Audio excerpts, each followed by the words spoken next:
வணக்கம். இன்றைக்கி வீட்டிலையே கறி மிளகாய் தூள் எப்படி செய்கிறதுன்னு பார்க்கலாம். வெளியில் வாங்கி செய்கிற பேக்கெட் மசாலாவில் சுவை அதிகமாக இருக்கும்.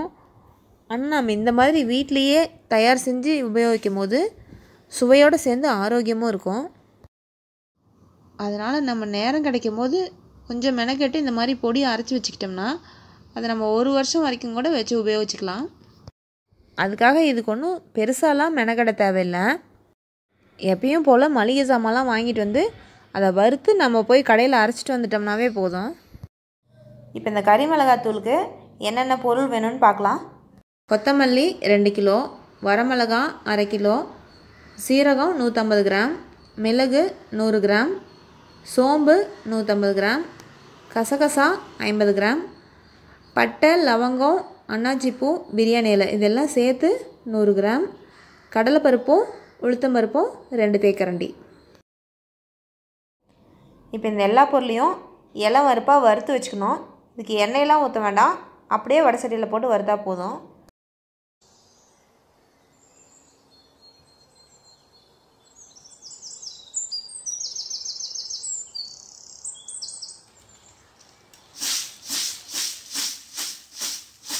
அப்புறம் இதெல்லாம் நல்லா ஆறட்டோன்னு கடையில் கொடுத்து அரைச்சிட்டு வந்துடலாம்.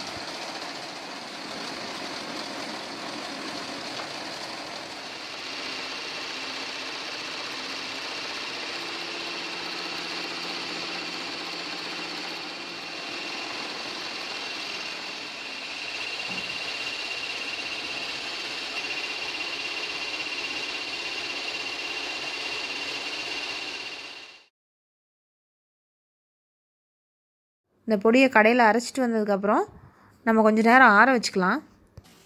இது நல்லா ஆறிடுச்சு. இனிமேல் இதை எடுத்து சலித்து வச்சுக்கலாம். இது எதுக்காக சலிக்கிறோன்னா அந்த அரைக்கிற இயந்திரத்துலேருந்து ஏதாச்சும் திப்பி வந்துருந்துச்சுன்னா அதை வெளியே எடுத்துறதுக்காக தான்.